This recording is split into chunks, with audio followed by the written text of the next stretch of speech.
Hi, everybody. It's Crystal with Fat Product Review. I'm so excited today to talk to Peggy Howell.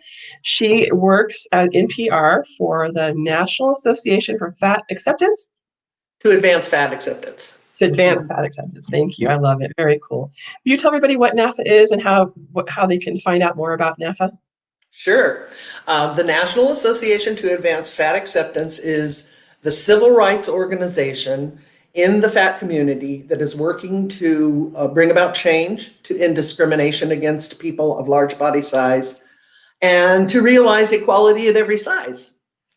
Our website is www.naafa.org. Real easy to remember. And we have a brand new website. I was going to say, the design looks great. Yeah, it looks really nice. Thank you. I love it. Earlier this year, we created a Future NAAFA committee, and that committee was made up of members who looked at things that NAAFA has been doing and helped us decide what we should do to move forward in the future. And one of the first things was to get a new website, because our current website at the time really wasn't mobile device friendly. Yeah. And most people these days have mobile devices. Yeah. And more people access the internet through their mobile devices, I think, than through computers.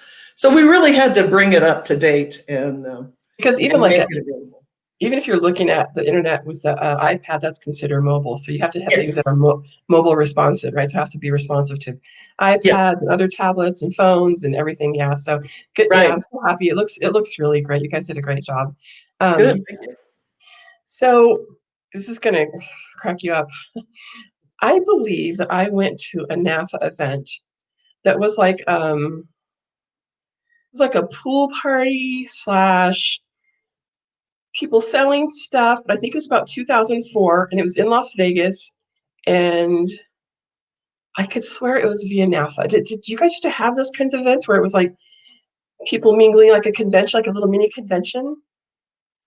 NAAFA has in the past had a convention every year, and at one point in time, when there were some strong chapters, they would have regional events, but I don't remember a NAAFA event in Las Vegas around that time frame. This event was the first time I'd ever been to an event where it was all made for fat people. And by the way, I'm assuming you're out as fat, right? You're comfortable with the word fat. It's a neutral term. Right? Yeah, it's in the name of our organization. If I wasn't comfortable with it. Right. I just like to say that for our audience, because some people are still startled by that word, you know. Yes, I understand. Yeah, I know. So is NAAFA responsible for, there's some kind of legislation like in the San Francisco area where people of size cannot be discriminated against as far as their employment? Right.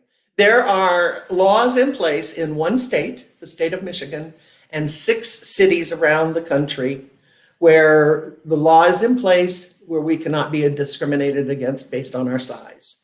And it was Joy Portnick, I think her name was, and a bunch of the NAAFA people in the Bay Area who were behind getting that law changed in not just the city of San Francisco, but the county of San Francisco, which encompasses a larger area. Wow. So, yes. Okay, how can we get that done everywhere? What can we do? Well, you know, that's one of the projects that we're working on right now. We just did a webinar last month, and you can see all of our webinars free of charge, access to the public on naafa.org. And that webinar was with 4 people who have been instrumental in getting the law changed in their area. And so in the webinar, they told what they did, what strategies work best for them, you know, what they would suggest people do. Okay. And one of our projects moving forward is going to be to put together a toolkit that helps people know what steps you need to take to get the law changed in your area. We would rather have it done on a federal level. Sure. That requires finding a champion I mean, in all cases, changing the law in your area requires you finding a champion, a representative who will champion your cause for you and will move forward. We'll provide the language. We've got the language that's been used in every law so far that's been created and written, and we're happy to share that information. And that's going to be shared in this toolkit, which is one of our major projects going forward. I'm sure, like me, you probably do a lot of advocating for other oppressed people. But I think sometimes it's not really clear to people that they should also be advocating for fat bodies, right? Because they don't, like I always say, like fat rights are human rights, but a lot of people don't see it that way. And even people that I see advocating for everybody, they leave us out. And I was like, but I advocate for everyone, and including fat people. Can you just add that to your list of people that you're trying to help out? Like, how do we get that through to people? Like, that's something that we need. Intersectionality is so important, and there is not one group of people on the face of this earth that doesn't have fat people in it. Right. I don't care who you are. Yeah, no. What you think you are. Everybody is in some way connected to a fat person if they're not fat themselves. I mean, a fat person that means something to them, that's, important to them. And I believe that it is all about the pressure of the diet industry, and so everyone plays the blame game. Yeah. I mean, if you're crippled, that's not your fault. If you've lost a leg and you have to be in a wheelchair, that's not your fault. But if you're fat, you can do something about that. Yeah, it's your fault because they still do not believe that it is as inheritable as your eye color and your hair color. Right. I mean, they do not believe that it's very likely that if anyone in your family has been fat over the years, you have the genetic predisposition to be that way yourself. Yep. But everyone plays the blame game, and it's all about the diet industry, the huge, gigantic, wealthy, multi-trillion-dollar industry that spends as much money as they possibly can convincing us that there's something wrong with us. Right, and it's our fault. We have to change ourselves, and they have the answer. And when their diet doesn't work, their diet plan is going to work. And if it doesn't work, it's your fault. You did something wrong. The diet industrial complex. Oh, yes. We failed at their diet that they know doesn't work. Even like I tell my friends, even in their own materials, they'll tell you in the fine print, it only works for like 1 to 3% of people up to 1 year. And that's if they've lost 5 pounds. Like, I mean, people in my circle are starting to get it, but like, how do I get that word out further? Because people think, oh, when your diet doesn't work, when Weight Watchers doesn't work for you, it's because you screwed up, not Weight Watchers. Or like when you get on an airplane and the seat doesn't fit for you, it's your fault. But no, it's the airline's fault. They made the seats too small. They're greedy. They're trying to make a lot of money. They're trying to make more and more money. So it's not our fault, it's their fault. But Exactly. Tough one. How did you get involved with fat activism and fat liberation? What was the thing where you're like, oh shit, okay, this is it. This is for me. For most of my adult life, I never even knew it existed. 26 years ago, I learned about NAAFA. My sister and I, Darlene, lived in Santa Rosa, California, and our best friend, Diane, lived there. The three of us were, three musketeers. And we were all fat women. And Diane went to newsstand. I think it was Sawyer's Newsstand in downtown Santa Rosa. And it was a store. It wasn't just a stand. And she was looking at magazines and stuff and newspapers and things. And a man walked over to her and handed her a Dimensions magazine and said, "Here, I think you might be interested in this." A customer in the store, not the clerk. So she took it. Wow, thank you. Looked at it, bought it, read it, brought it over to us.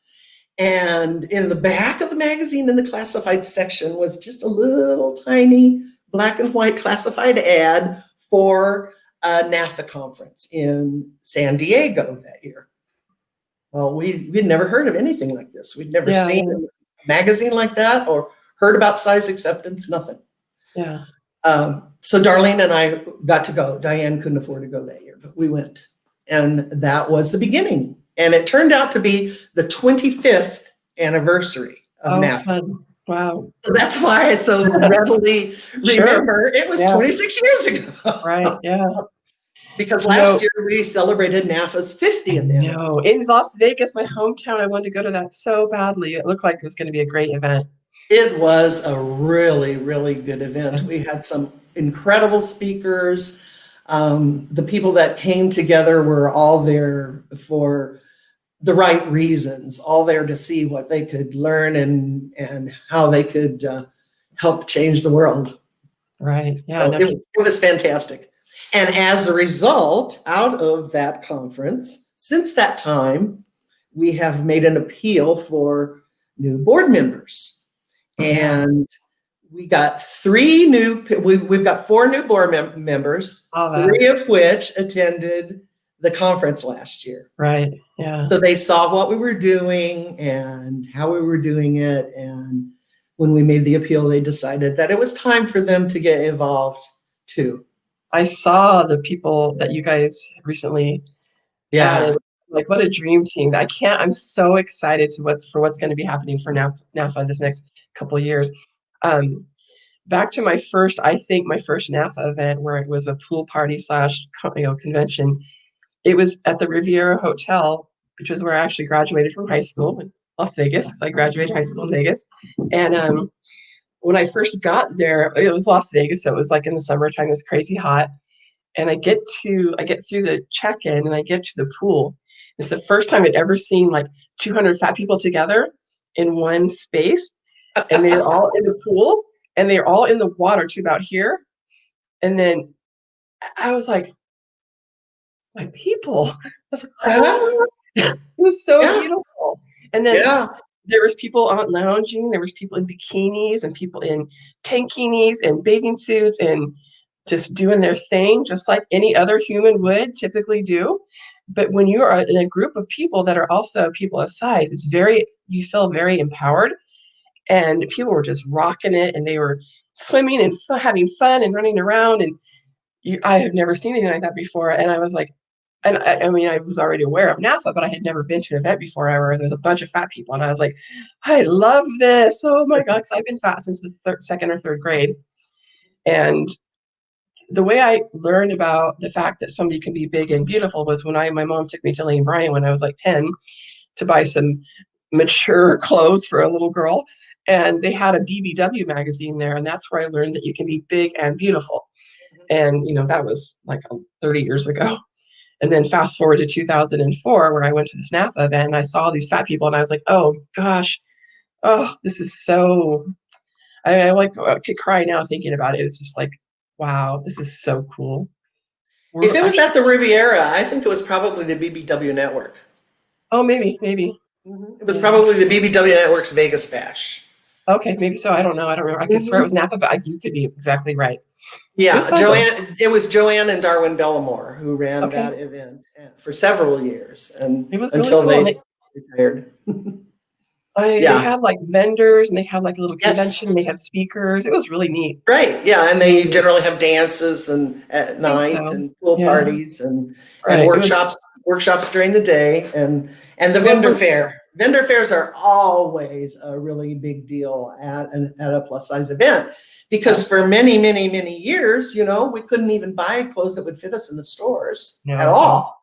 Or if you lived in a big metropolitan area and you happened to have a Lane Bryant or a Catherine's or later on Torrid or whatever, then you were lucky. And people in small towns didn't have that. So clothing vendors would come and they would bring these fabulous clothes made just for big women, Yeah. And the dances, it would be, this was when we went to our first NAAFA event in San Diego, and went to the dances, I was like awestruck.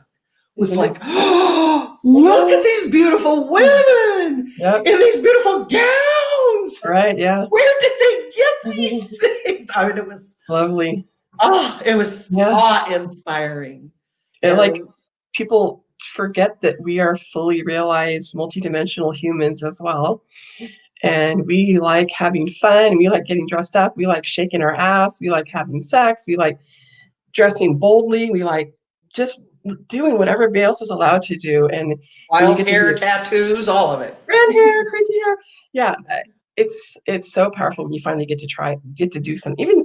Even just here in the Bay Area, because we have a large, really nice and big fat community here, and it's so fun to even just go out to dinner with a bunch of other fatties.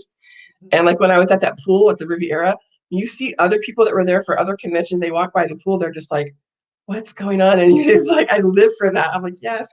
Or going out to dinner with a bunch of other fatties. We're actually eating food in public, which is what other Ah. humans do.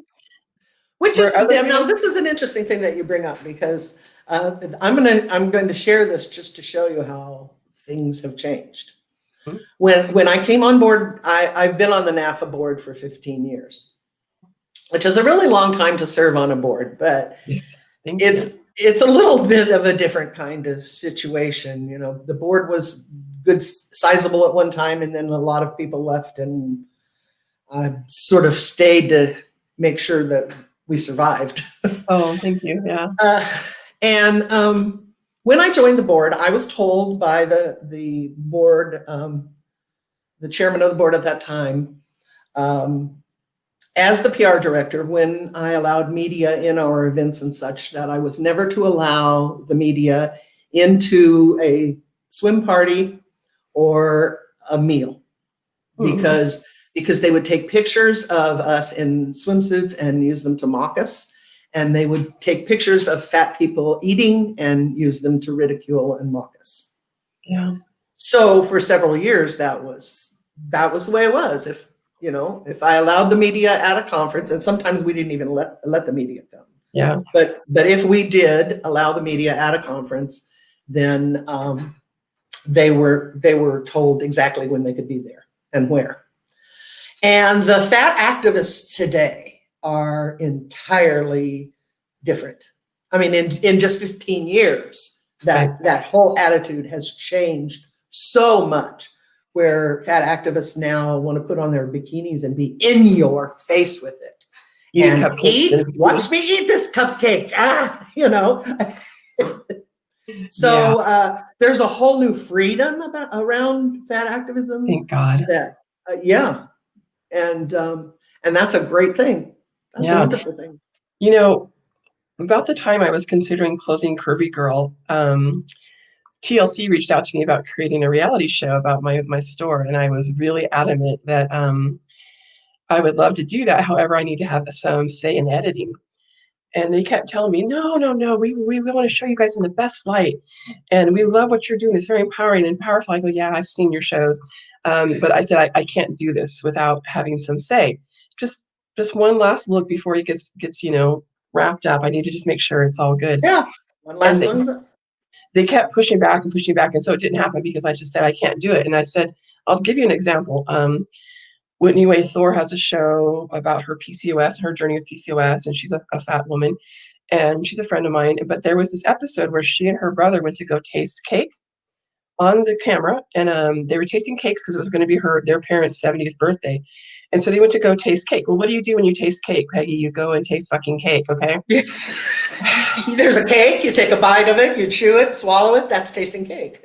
And her brother is a thin person, and then they tasted like 6 or 7 different kinds of cake with milk and water, and they tasted them all, right? So she took a bite, they tasted it, drank some water.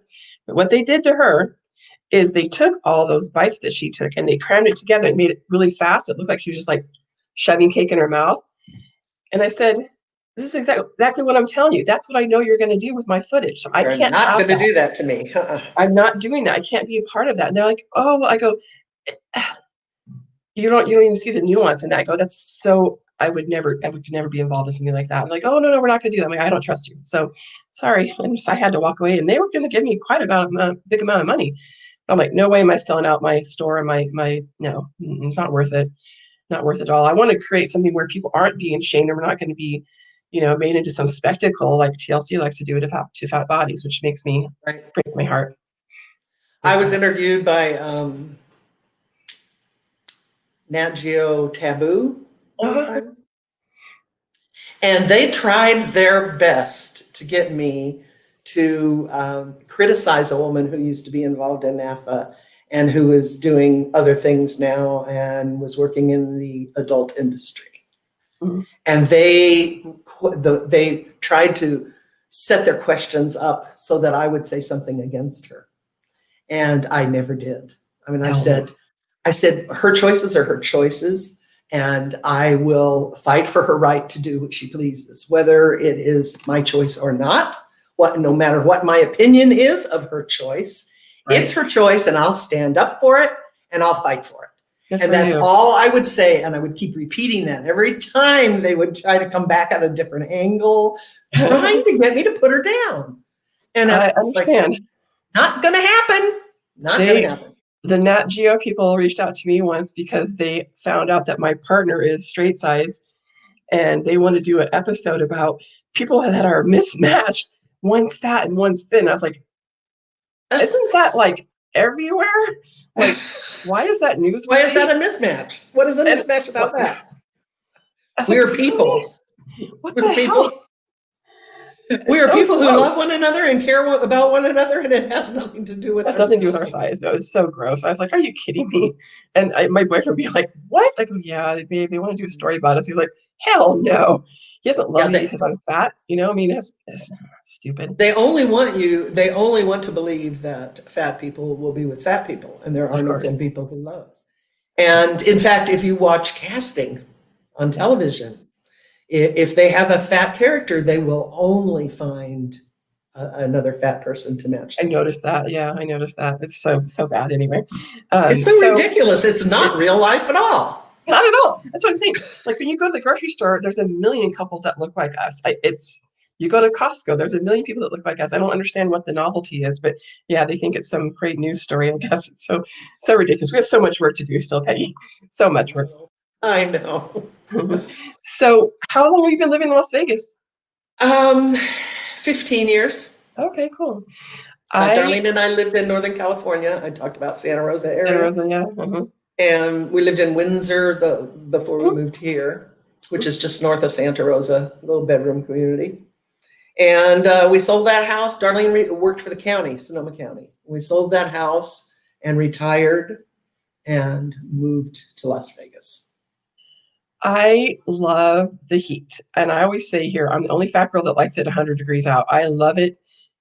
I love it. I know it's because I grew up there. I don't know, but I love it when it's super hot out. Of course, now I have a job where I work inside, and my house and my car both have air conditioning, so I have a lot of privilege there. But how do you feel about the heat? Do you like it? No, I'm not a big heat person. Yeah. Some people love it. But we have air conditioning, Yeah. That's everybody in Las Vegas has air conditioner or access to a pool or a swimming pool. We have people hate us. We have a swimming pool in our backyard that we don't use. Oh gosh. Even at night? No. Neither one of us are pool people. We really don't like getting in the pool. Yeah. And we would have preferred to buy a house without a pool. But this house, they're hard to find. Most houses in Vegas have pools. Yep. And this house was our house. I mean, it just was. Yeah. We walked in and it was home. So wow. So what's coming up for NAAFA? Like what kinds of new webinars you guys going to plan for this year? What's coming up? Anything interesting we should know about like in the next month or so? Well, yes. I told you that we have the new website. Yeah. And we are just about to introduce NAAFA Community Blog. Oh, okay. NAAFA Community Voices, I believe is what it's going to be called. It's a blog that's going to be attached to the website. Oh. And we haven't had one of those since I've been involved. Okay. So this will be something new and exciting, and we just introduced the new board members yesterday. Oh. And sometime within probably the next week or two, we'll be introducing the blog. Nice. And like I said, one of the next major projects that we intend to work on is a toolkit for changing the laws in your Very area interested in that. Very to, interesting. to, Sounds exciting. yeah, to include height and weight. Yeah, cool. So that and that will be in employment and healthcare and accommodations. Those are our targets, so that it will cover How all did, things. do you know about the origins of NAAFA? A little bit, yeah. Will you share what you know? Sure. A gentleman named Bill Fabry lived in New York, and he had a fat wife. And they had a few friends that were couples that the women were larger too. And the long and short of the story is Bill tried to buy his wife a new blouse for her birthday in the little town. They didn't live in New York City. They lived Right. in rural New York. And there was not a shirt, a blouse, or any. There was one shirt, no blouse, one not even feminine shirt in the whole town that would fit his wife. And Bill is really a genius. He's a really, really, really brilliant man. Deep thinker. Deep thinker. Very. And he has since said that when he realized the problems that people of larger body size have in the most fundamental way, like finding clothes that work for them, then in his mind, it was unconscionable to not take action. Yeah. He had to do something. So he talked to some of his other friends, and they had the foresight to get together and start a nonprofit so that the movement would continue on, hopefully, and not just fizzle. And their first the way they intended to address it was through letter writing campaigns. That was one of their first outreaches, was going to be letter writing campaigns to address the inequities for people of larger body size. And it just took off when they put a little ad in the Village Voice, and people responded, and next thing you know, they were booming. And it spread to the point that there were chapters in every state. Wow. Of the United States. And about 2 years later, on the West Coast, some radical fat activists in the Bay Area started the Fat Underground. And the Fat Underground doesn't exist any longer as an organization, but it's really rich in history, and some of that rich history has been preserved. So, thankfully, yeah, so cool. Yeah, I want to get Bill. I want to interview Bill soon, but he said he's got a lot going on right now. I was just going to say about shopping. So I live in San Jose, which is a major city with millions of people, and at the mall where I shop, which is called Oak Ridge, there are 2 places I can shop there, and there's like 180 stores there. So there's 2 for me, Torrid and Lane Bryant. That's not a lot. And I live, there's millions of people that live here. So I can imagine, I've heard from people that, and sometimes even still today, there's nothing, maybe there's a Walmart nearby, but even sometimes they don't even have a Walmart. And so they have nowhere to buy clothes except for online. So it's still, I still have a lot of work to do there too. But actually, I think brick and mortars are starting to go away, right? So it's not getting any better right now. They are going away. I mean, I live like 2 blocks from the mall. I live 2 blocks behind the Boulevard Mall, which is one of the first mall. I think it was the first mall in Las Vegas. I think so, yeah. Little Miss Native. Well, we live over there in what's called Paradise Palms, the old houses that were built in the 60s. We live in one of those mid-century modern 60s houses. And just behind the mall, and it had a Torrid and a Lane Bryant, and the Lane Bryant is gone. I think the Torrid is still there, but I'm not even positive that the Torrid is there anymore. Penny's is closed, Sears is closed. I mean, we're about to have an empty mall. That's the mall where we used to do all my school shopping. When I was a kid, I have to go get my Husky jeans from Sears and JCPenney's. They're at that Boulevard Mall. Yeah, yeah. It's so And now sad. they're trying to compensate by putting some entertainment things in there, like a big theater, Mm. um, and they've got I don't know. Do you follow me on IG or have you seen any of I'm my? not much on IG. I need to be on there, but I'm not there on there very often. Okay, well, part of that project is that my sister and I went over to this place in the mall where they have all these setups. It's all for taking pictures. They have Oh, these backgrounds painted on the walls, oh, I've seen and some. Yeah, yeah. So we went around taking things like the train chasing me, and the right. two of Yeah, us sitting in a cafe like we're eating spaghetti, and we just took up a whole bunch of pictures in this I love it. place, and Yeah, so that's what. because And I've you kind been. of have your own little sort of movement going on your own, right? You're kind of trying to, besides normalizing fat bodies, you're trying to normalize that fat Old fat potty. people actually live to be over 30 if you're fat, believe it or not. Yeah. Uh, love it. Yeah. So, yeah, I've been having a lot of fun with that, Do you making have a that special fun. hashtag for that? Um, I use the hashtag old fatty a Oh, lot, but my IG handle is fatacceptancewarrior. oh, I love it. Okay, yeah, we'll put that in the show notes for sure. That's Fat right. acceptance warrior. I know. I love. Yeah, we have to be warriors. Yeah, it's still, a lot of us fatties have very thick skin, and I'm sure that all the people that came before me have even thicker skin because we've had to take a bunch of crap from people. And when you're fat, you're used to that anyway. You start to just develop a thick skin from a very young age. You're just always ready for someone to say some bullshit to you, and it's so random sometimes, I swear. But I was going to tell you earlier about my favorite tigress story. When I was thinking about closing my boutique, I got like a pinched nerve in my brain, so I had to close it. I had to take care of my health. And Tigress did something very generous to me, which I know Tigress has been very involved in NAAFA. But she told me, stores come and go, but communities are forever.